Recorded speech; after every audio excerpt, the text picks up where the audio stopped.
Welcome back. In this section, we're going to continue working on our final project, the face recognition app that we've built.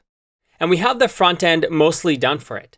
But now we need a server, something that the front end can communicate with so that this app can live on more than just of our laptop. We can actually deploy it.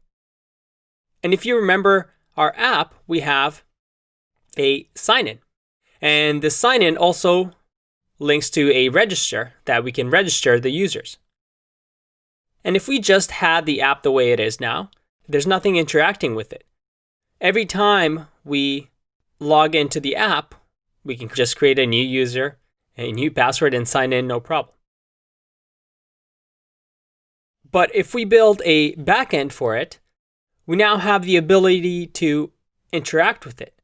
We can even include a database so there's memory and we can have actual users that our backend will remember. And we'll get to the database in the next sections. But for now, we worked on Node and Express, and we should be familiar with how they work. It's fairly nice and simple, right? We're simply creating URLs and endpoints and providing a response to the front end. So that's what we're going to work on in this section. If we go back to our app,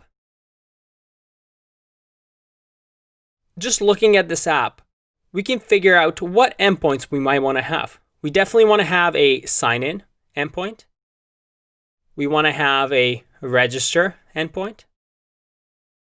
And every time we log into this app, well, we'll have some sort of a profile. We want our name and our rank displayed.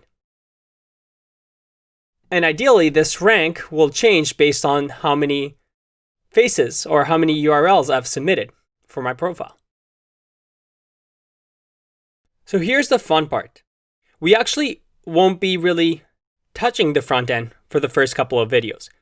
Because the way you want to build an API server is you want to figure out what the functionality is that we want and test it out on something like Postman. So for the next couple of videos, we're going to be using Postman and just creating our server.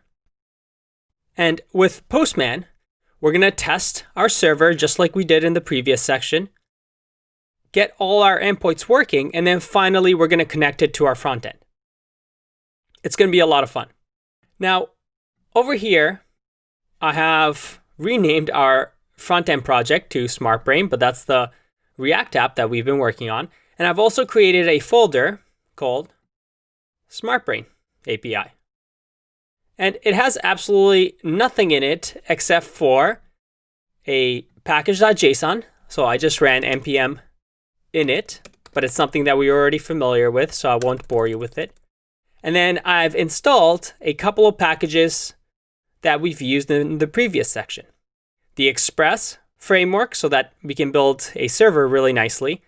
NodeMon, so we can run NodeMon in our scripts and make sure our server is running.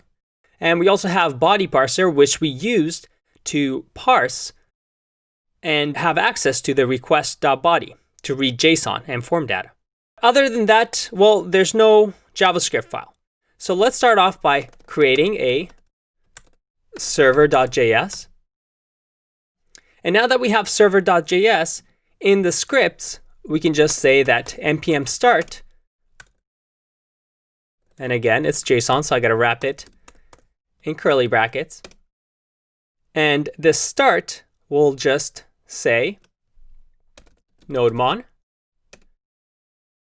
server.js. And now every time we run npm start, our server will run. But we have nothing yet. So let's get our basic skeleton of our Express app.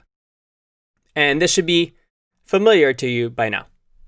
We'll just have a const express equals require the Express package. We'll then create our app by running Express. And then finally, we'll have app.listen, and we'll use port 3000. And within the listen, we can actually send it a second parameter, which is a function. And within this function, it will run right after the listen happens on port 3000. And just to make sure that everything is running smoothly, we'll just say app is running on port 3000. NodeMon kind of does this for us, but I like having it here regardless. All right, so just to test this, if I do npm start, we have NodeMon server started, app is running on port 3000, just like I've set it here. All right, so now that we have app running, let's just create a basic route to make sure that everything is working nicely. We can just create a app.get at the root route. And again, as we've done previously, this will get a request response. And in here, we'll just do a response.send. This is working. Let's save and go back to our Postman and do our localhost 3000, and we'll just do a root.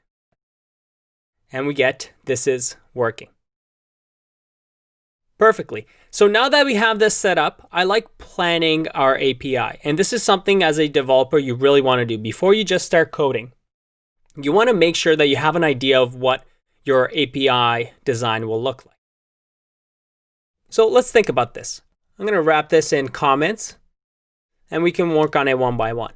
We want to have a root route that perhaps for now we'll just say responds with this is working.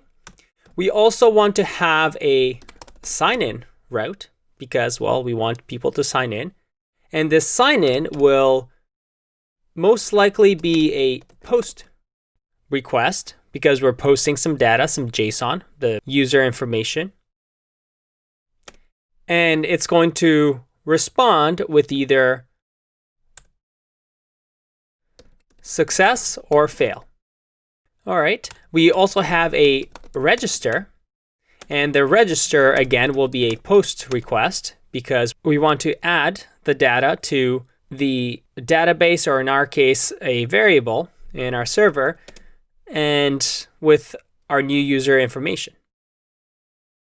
So perhaps this one, instead of saying success fail, we will return the new created user to make sure that everything is working.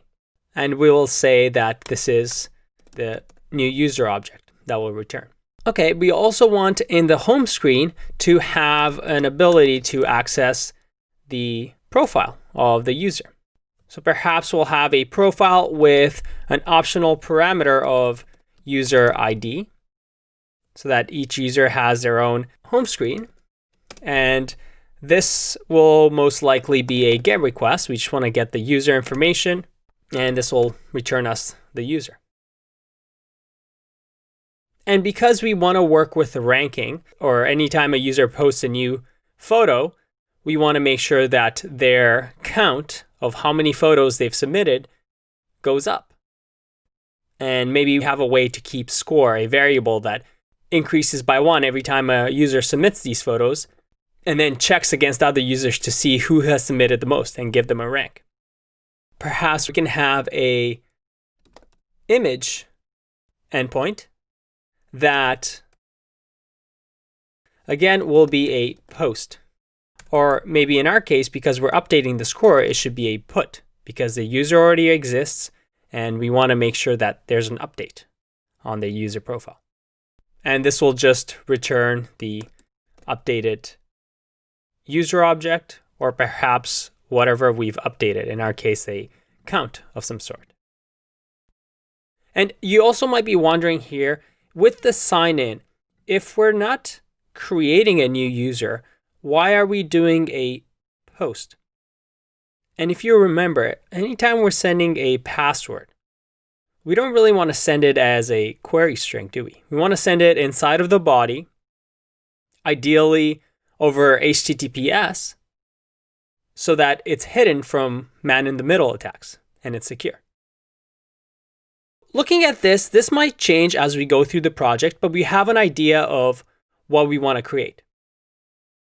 So in the next videos, we're going to start creating these endpoints and testing them with Postman to make sure that they're working.